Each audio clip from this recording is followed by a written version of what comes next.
Hi, I'm Alex Vanags. I'm a content writer and journalist, and I'm about to appear on an upcoming episode of the online Prosperity show. I'm going to be talking about content writing, so what goes into content writing, how it can benefit a business, and also the key considerations that you need to understand when you're building and maintaining a content program, and also looking at how we tell stories and how your business can tell its story as well. Look forward to seeing you.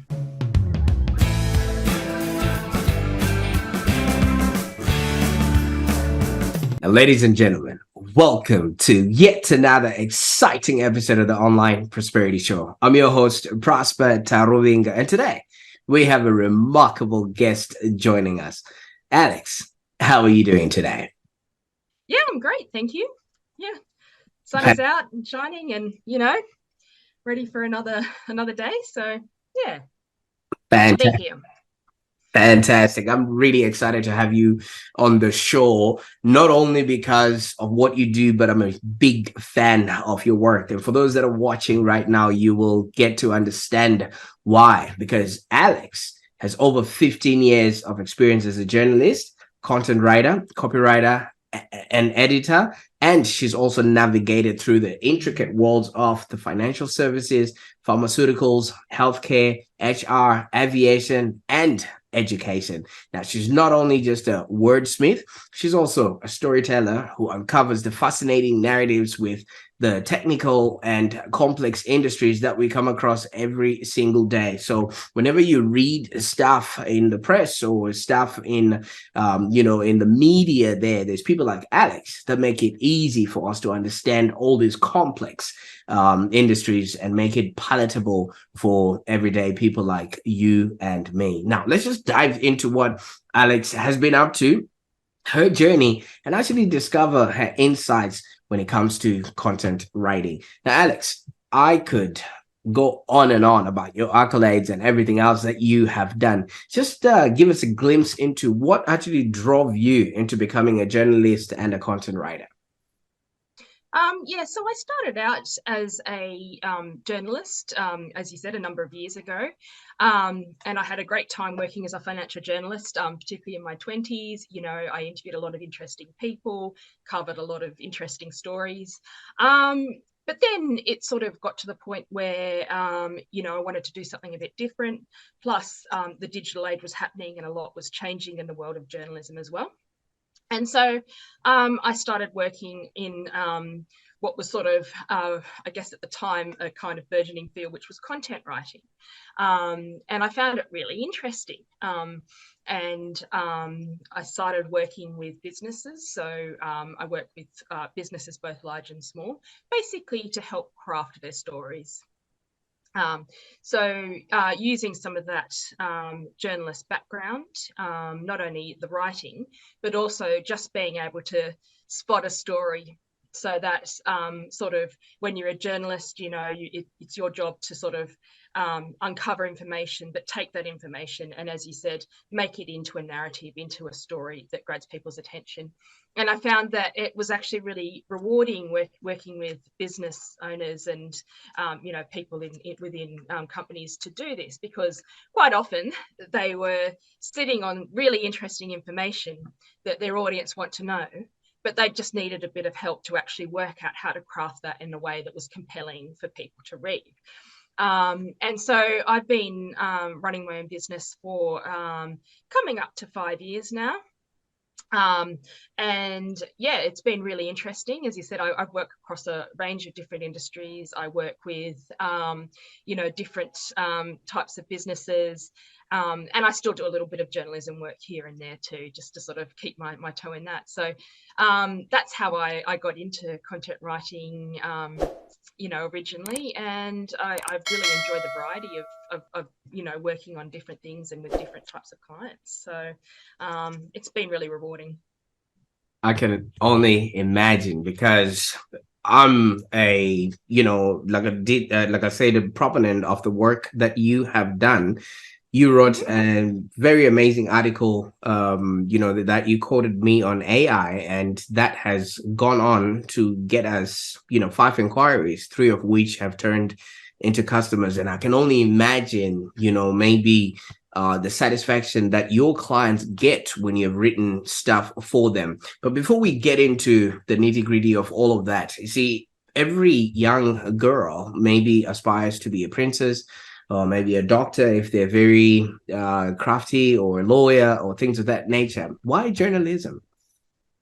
Well, it's funny, when I was 3, I announced that I wanted to be an author to my mother, and I also said I wanted to write a book, even though I didn't actually know how to write yet.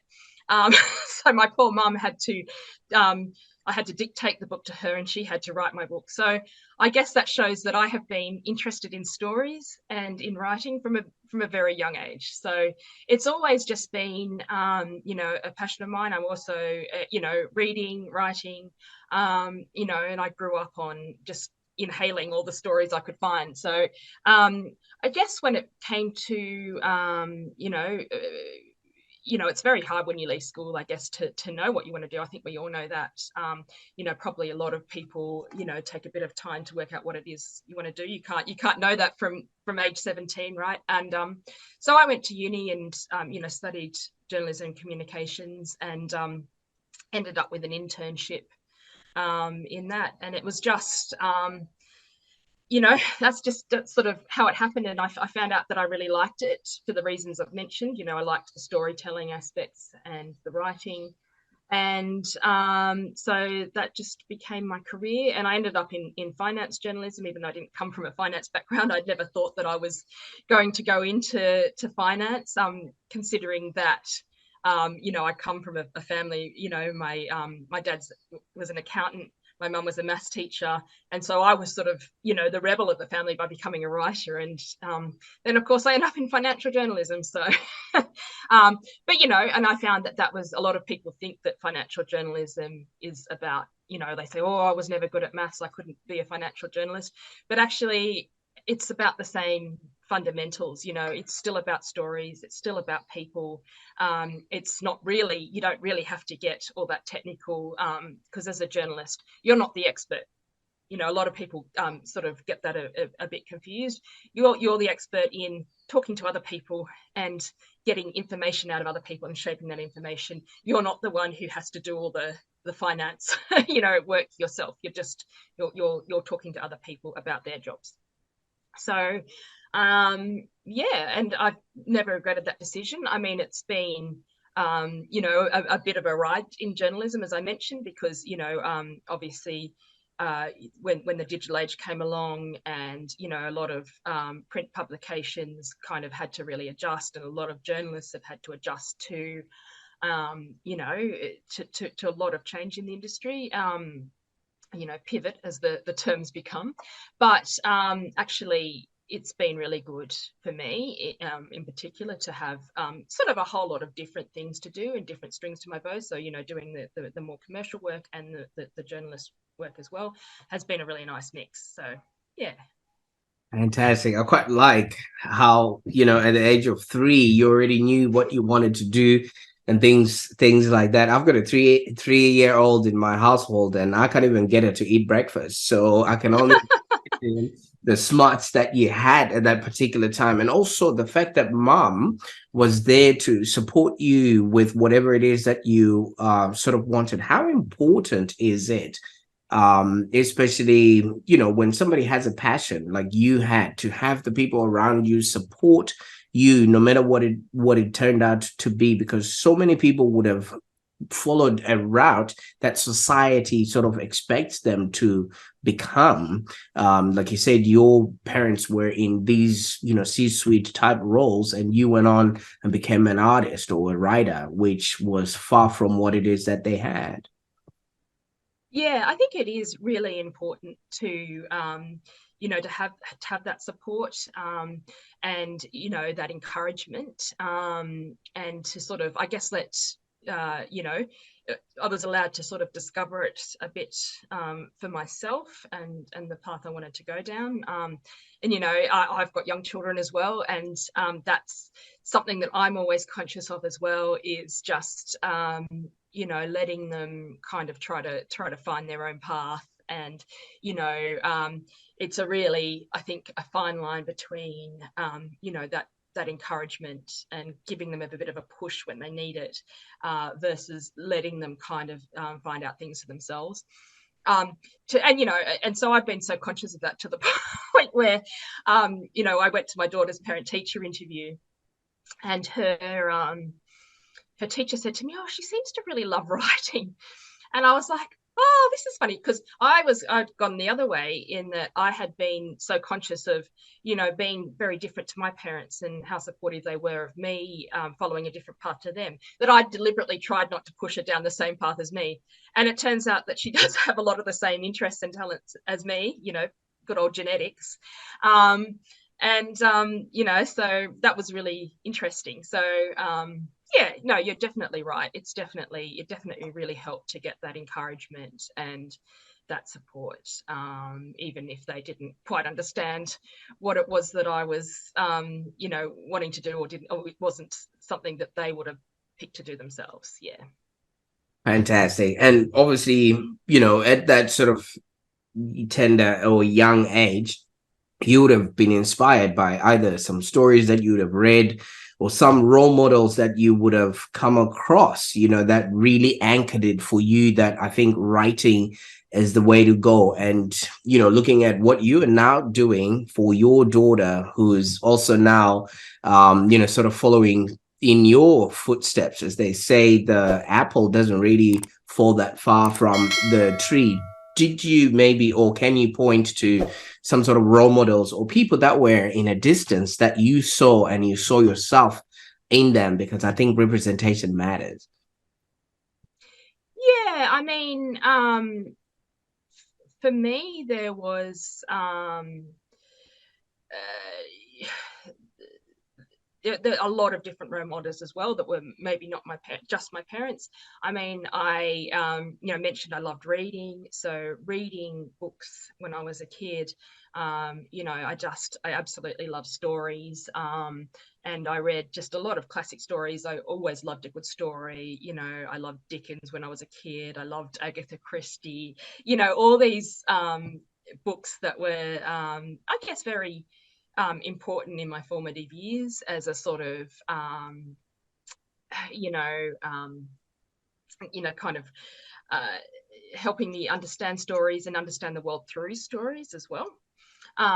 So I read a lot. I read widely when I was a child, and again, I was encouraged to do that a lot. You know, and then just other, you know, I had a supportive broader family as well. You know, my mother came from a migrant family as well, so, you know, again, that sort of, I don't know, I guess that that hard work mentality that you kind of you get as well, and that sort of, you know, that idea that, you know, they've gone through a lot to bring you to Australia to have a better life, and, you know, then being encouraged to then take advantage of the opportunities that brings. Oh, I can only imagine. I mean, I hope I'm not that much intense with my little kids, but that sort of migrant mentality runs deep, especially in my household. But you went on and had a really diverse career, and kudos to Yeah. you for that. What have been some of the highlights of maybe you working with these high profile sources, and you've written for global brands as well, right? What has been the highlights of your career so far? Well, I mean, you know, when I look back on fondness. You know, a lot of journalists say that there was a formative period of, you know, that they covered that they'll always remember. And I guess for me, that was the, you know, the Lehman Brothers collapse and the beginning of the GFC. That was a really exciting time to be a financial reporter. I was working in London at the time.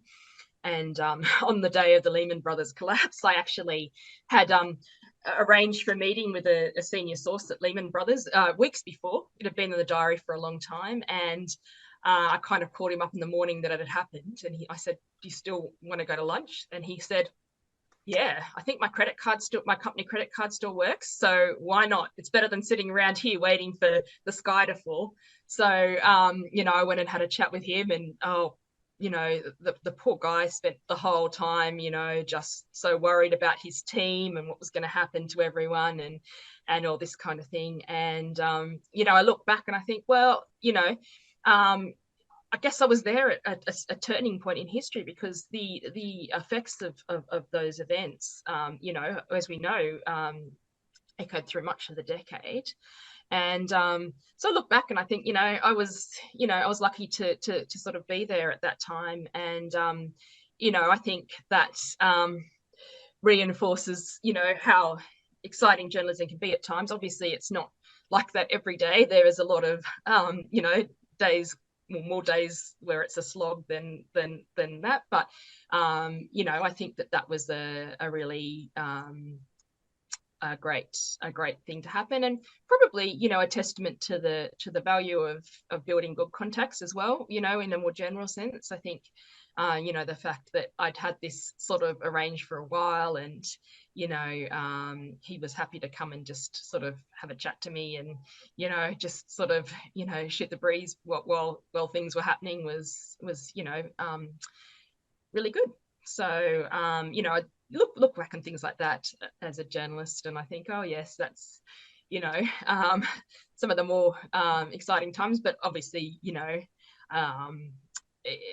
as well, that kind of thing.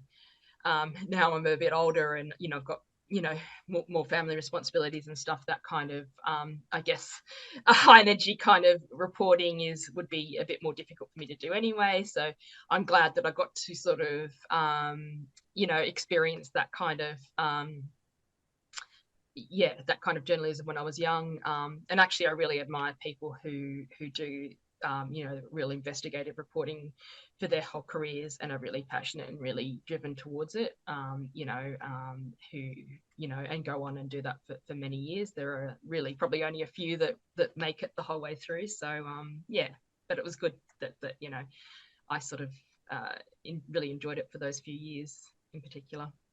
Oh, absolutely. I mean, the world came to a standstill, and there you were, right in the midst of it. I would put that as a really big highlight, because history is not only being read, but it's also being written, and it's from people like yourself that people would then, go into the archives and try and find out what exactly happened. And voila, you would have written something just by being present in that particular time. So yeah, definitely that is a really good sort of highlight. Now, we did also establish that what you do is turn all this technical stuff from the pharmaceutical, financial, into palatable information that the everyday person can actually read. Now, how do you approach this challenge of maybe turning this technical or mundane material? Like you said, you don't necessarily have to be the expert, but you have to be the one that tells the story into actually compelling content that people would want to come back and read again and again and again. So I think the most important thing for me, particularly when I first start working with someone, is to just really talk to them. So I always start with a workshopping session where I sit down and we have a really good talk about their business, so I really understand what they do, and go through what's interesting. Because I think when you talk to someone about their business, often they'll just say, oh yeah, and this and this, and then they'll all these really interesting things that they may not realize are really interesting will just sort of pop out. And so I'll start to get an idea of the business. And so I do think it's really important, unless someone, is, a long way away, or it isn't possible, but if at all possible, I do always try to have a sort of a face-to-face chat, either in a video conference or in person with a new client, so that I can really get a feel for what it is that they've got to say and what's interesting, and also finding out about their audience as well, because turning information into you know, as I'm sure you would know too, into content that's digestible for the everyday person is part of what I do, but it's also got to be interesting to their audience. So their audience might not be everyone, depending on what type of business they are. So just trying to work out sort of, what their broader business and marketing goals are, and, what their, who they're trying to talk to, who they're trying to target, and just really building out all that groundwork first, I think is really key to, to me being able to do my job properly. So that's how I do it. And then from there, I guess I use my background as a journalist as well to take the raw information and kind of interpret it in a way that's digestible, and also working through feedback with the client as well. I think that's particularly important in the beginning, just as you get used to the tone, and just say, hey, it's okay if this is not quite how you'd say something, just tell me and I'll try and change it, because part of what I do as a content writer is, try to capture someone else's voice. So it sounds like, that they've written it themselves, rather than me writing it or putting my own voice into it. So I'd say those are the main things which make it really interesting. And then I guess backing it up too. So, backing it up with solid stats and figures from reputable sources as well, I think really helps people, and examples and case studies and things like that too, so that you're not just talking about an abstract concept, you're actually putting in stats that back it up, examples which people can visualize, and that kind of thing as well. Absolutely. I quite like that, because so many people, especially experts, when they show up, they're just really caught up with the technicality of what it is that they do. And they forget that they need to relay that information to, the person who is supposed to understand and make use of that content so they can make their life better. And for those that are not quite understanding what I'm talking about, just try and read what your doctor writes to you every single day. That's exactly what is happening to a lot of businesses. They just scribble through and they think that information, that content is actually being perceived in the way that they think it's actually working. So obviously, and congratulations, you've built your business, and for 5 years. You know what they say? You were talking about stats.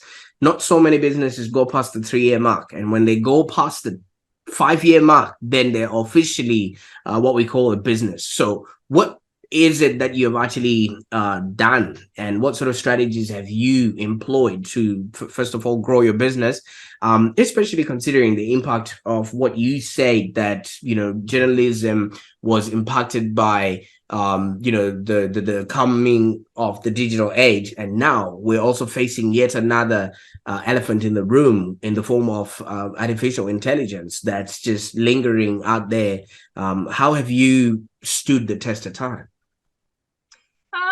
So I mean, I'll start by saying that starting a business was a really steep learning curve for me, as I'm sure it is for everyone, in a good way, in that, writing was something I'd been doing for a long time, and suddenly to have to learn about all these different things that you have to know about as a business owner was, a really steep learning curve. So I think the main thing, which is something that I'm still looking at, refining, coming into my 5th year, is finding or really understanding your niche and what it is that you offer. So there are a lot of writers out there. Some will probably do different types of writing, different types of niches. And so for me, because as you mentioned, obviously we do have this sort of AI, how good is AI going to get? So for me, I guess I've been working more on this kind of story building as well as the writing side of things. So that's something that I can't see, a machine doing anytime soon, is actually sitting down with a client and put that strategy piece at the very beginning, and also yeah, and that sort of that planning and that structure and that sort of strategy behind the content, and just really getting to know the nuances of the business and incorporating that into the writing. I mean, I do, you know, yeah. So that's what I've done, and just trying to, I guess, you know, build really good relationships with my clients. Most of my business so far comes through referrals. You know, as a content writer, I probably need to get better at taking my own advice and, you know, writing more of my own content as well, you know, which is going to be my next avenue for growing my business in the next few years. Now I've kind of reached the 5-year mark, and it's been an interesting 5 years as well, obviously with COVID, and as I mentioned, I've got young kids, and trying to kind of run a business with you know, young kids at home has been what for a few years was almost sort of survival, do whatever you can to kind of get by, you know. So that's you know, so that's what I've done so far, is mostly just relied on my existing networks of people I've worked with before, getting in touch with people, and you know, my current clients, leveraging off them, leveraging off referrals from them as well, has been mostly what I've done so far. And just yeah, I guess positioning myself, you know, as someone who offers that additional service as well. Absolutely. I quite like that. You see, in my world, facts tell, but stories sell, because we as human beings, we are wired to listen to stories, no matter what it is. Even if you're talking about accounting or finances, there's a story in the numbers. There's a story in everything that, you know, someone is always doing. And we then take it a little bit further. You were talking about the digital age, where things like SEO came into play, which for the technical minded person, they would call it search engine optimization. But for the storyteller, that's just simply educating others. You're educating others on who you are, what it is that you do, and how you can help them be, do, and have, you know, a happier existence. And if your product or service is the one that's doing that, the stories you're going to be telling them, the case studies, and everything else that you're putting forth is what is going to help them really have that happy existence that your product or service is solving. Now, you said you're going to go into a whole sort of content drive and a content strategy that you're going to be doing for your business. What sort of advice would you have for those that are just maybe getting started in this area? Because some people just think, oh, let's just write about what we're doing as a business, but I don't think that's what their audience is actually expecting to know. So Yeah. yeah. Yeah, and I think I mentioned this before, is that I always hammer home the point of thinking about your audience and what they want to know. You know, and so, you know, as you mentioned, an accountant might be sitting there thinking, well, look, you know, I just sit at my desk and work all day. What do I have to say that's interesting? But you think about the insights that you might have on small businesses and what they're going through, that might be really interesting to those, you know, clients and potential clients and your audience. So yes, it is thinking about, you know, as you say, it's not a product push. That's definitely, it's not. I mean, you can, you know, obviously, you know, make subtle mentions and, you know, and that kind of thing, but you've got to lead with what's interesting the story is, so the broader story. So you know, it's like this conversation I'm having with you. I'm not here, I mean, I am talking a bit about my business, but you know, I'm not trying to tell you about everything I do. I'm trying to give you insights into the world of content writing, because I think that's what would be interesting for the people watching this. And it's the same for any type of content. You know, it's about you know, providing those insights and thinking about what it is that that people want to know. And that can sometimes be hard to do, which is you know, where you know, working with someone can help, even if it's just you know, working with other colleagues in the business, or you know, if you've got a you know, a mentor or something, you might be able to kind of bounce some ideas off them, and just, or and also just sort of, if you do publish something, always look at what reaction it's getting as well, and how well people are connecting with it. So I'd say that's the first thing is, make sure that you're leading with a story and the insights that are important to your audience. It's not no one wants to read a really blatant product blog or service blog. So that's the start of it. The second is, I would say, do a lot of brainstorming and try to come up with a lot of ideas. There's a lot of ways that you can. There's a lot of prompts. I use a lot of story prompts with my clients as well, and that you can, if you Google that, I'm sure you could come up with some ideas of different types of stories. And there's lots of ways to kind of just brainstorm all those conversations that you have with people. When people ask you at a barbecue to describe what you do, or when you find that thing that you're always explaining to people about what you do, that might be an idea. You might just want to look through all the stuff that you already have, emails that you send to clients explaining certain topics. That there are obviously things that people want to know, so that might make a blog post in itself. You could take, if you've already spent the time typing out an email to someone explaining a particular thing, a new regulation that's coming in, that you might be able to take some of that and reuse it, or repurposing, as we call it in content writing, to to be some kind of content. So I would do a bit of a brainstorm, and then I would try and do some planning. Because one of the things I always say is, it's easy to start a content program, it's hard to maintain one. So the idea is that try and make it a bit easier for yourself, so that if you spend a lot of time just trying to brainstorm, coming up with a whole bunch of ideas, and then put them into a very simple calendar, so that and then make it achievable for yourself. So don't say, I'm going to write a blog every single week, if you don't have a time to write a blog every single week. Make it achievable, at least at first. So, okay, I'm going to write a blog every month, and I'm going to spend an hour on or however long on LinkedIn every day, replying to a few comments, and I'm going to try and put up a LinkedIn post every week, or whatever it is that you think is going to be achievable for yourself. Because you're better off, I think, starting small but being consistent, than trying to put in place a content program which you're just not going to be able to achieve, and building it over time.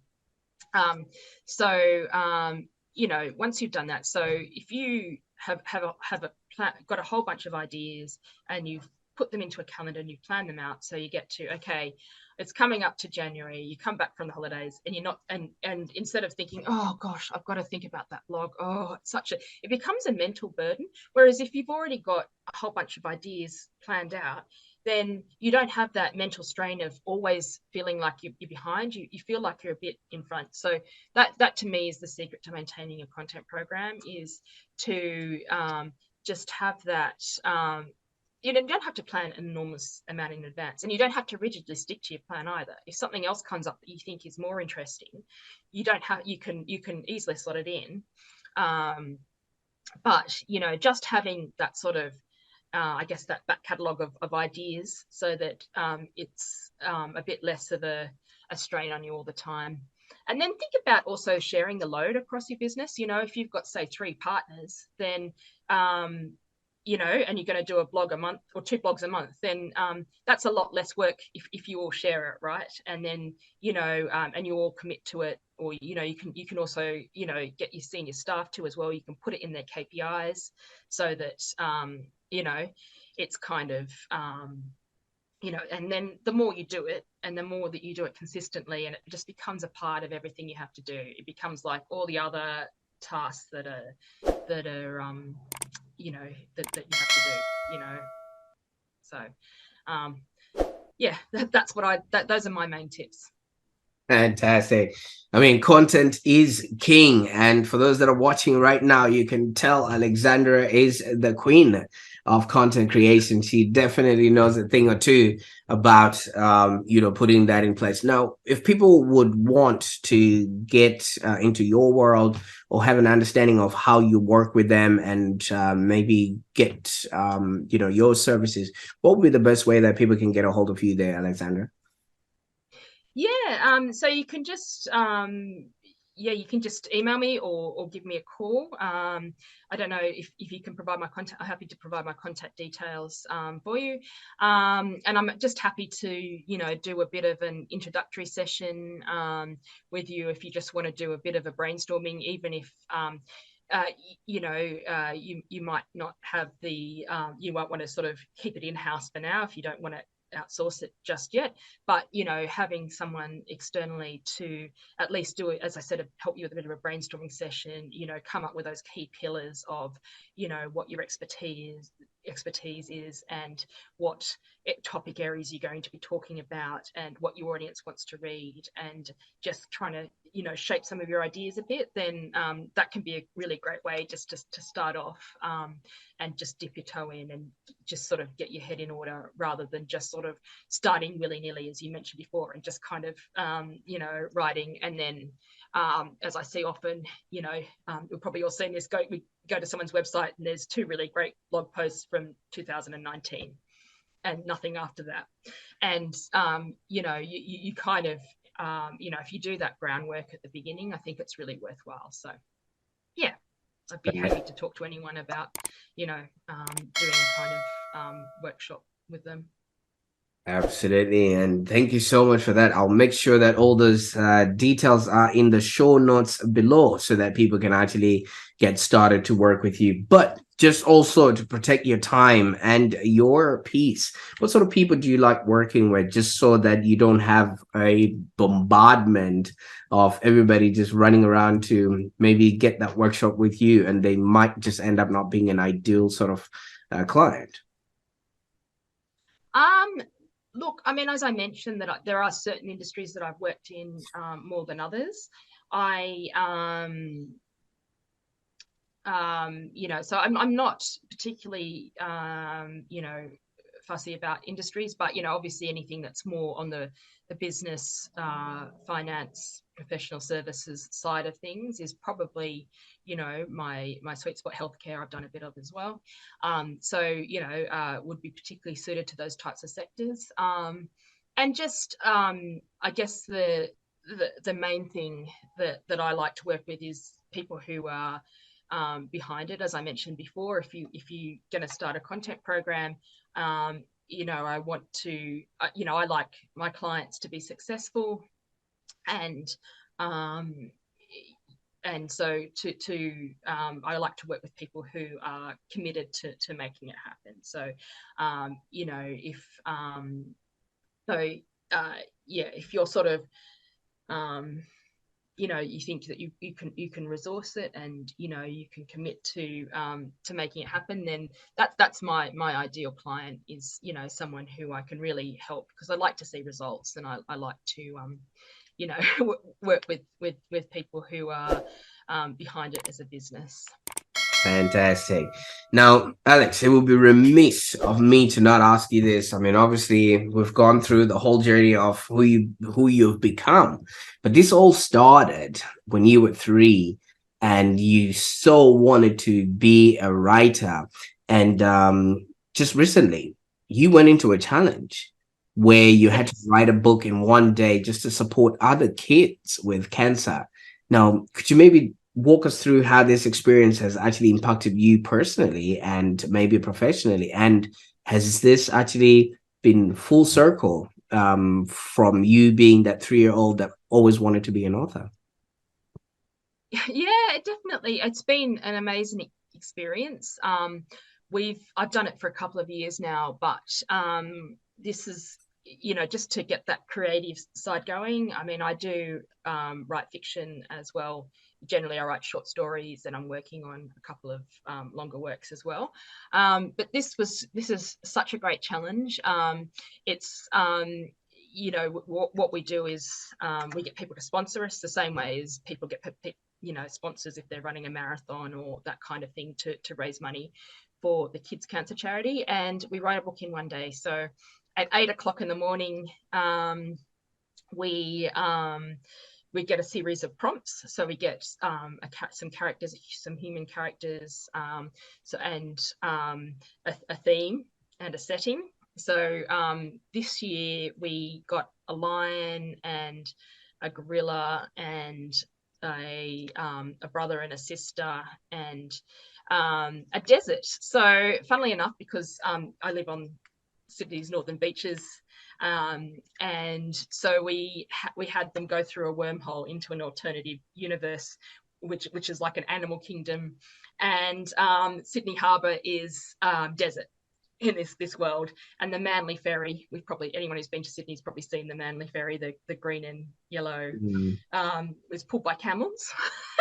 So it's a very imaginative work, and it was really great fun to write. So we had from 8 a.m. and then we had to submit it by 12 hours later. So it's literally write it in a day. We had 6 writers and an illustrator. So yeah, it's such a great experience, really good fun. It was for a good cause as well. And we're actually publishing the book as well. Just in a couple of weeks, we're launching it. We've got some support from the Lions Club of Manly, and we're going to launch it at Manly Markets on the 16th of December. So a little plug for it. If anyone is up on the northern beaches and wants to pop by the stall at Manly Markets in a couple of weeks, then all the profits are going back to the kids' cancer charity as well. So it's just been, just a really great experience. I think we all need outlets beyond work, and this has definitely been an amazing creative outlet for me as well. So fantastic. You got me thinking of the Sydney Harbour space there, and I'm already imagining the cruises coming in, being pulled in by camels and all the boats and everything else. That's quite that's quite imaginative. Now, I can't thank you enough for the time that we've spent on the call today. I mean, we've learned about you being a journalist, content writer, and turning oceans into deserts. Now, what's next for Alex? What can people expect in the imaginative world or creative content world of Alex? So as I mentioned, I will probably just keep slowly but surely growing my business over the next couple of years. The older my family get, the more time I have to spend on it as well, which is so just probably trying to do more of my own content writing too. So hopefully you'll see some more insights from me. And creatively, I'm continuing to do creative writing as well. Also putting together a short story anthology with some of my fellow writers at the moment as well, which is based around reinterpreting myths for the modern age. So so quite a few creative projects on the go as well. Fantastic. Thank you for the chance to talk to you today. It's been really great. Absolutely. And there you have it, folks. Another inspiring episode on the Online Prosperity Show. And a huge thank you to Alexandra Vanags. And, you shared your journey, your insights, and the power of telling good stories in the world of content creation. Now, for those that are watching right now, if you're looking to build and communicate your own business story, I think Alex is a person you need to connect with. We'll put out all her links and also the links to the new book that they've just written, so you can support those kids with cancer. And I also want you to just reach out to her for a captivating narrative that will actually elevate your own brand, because if you're not telling the story of your brand, somebody else is, and it's probably not in your own favor. So until next time, this has been Prosper and Alex. We're signing off. We wishing you all a prosperous journey ahead. Bye for now.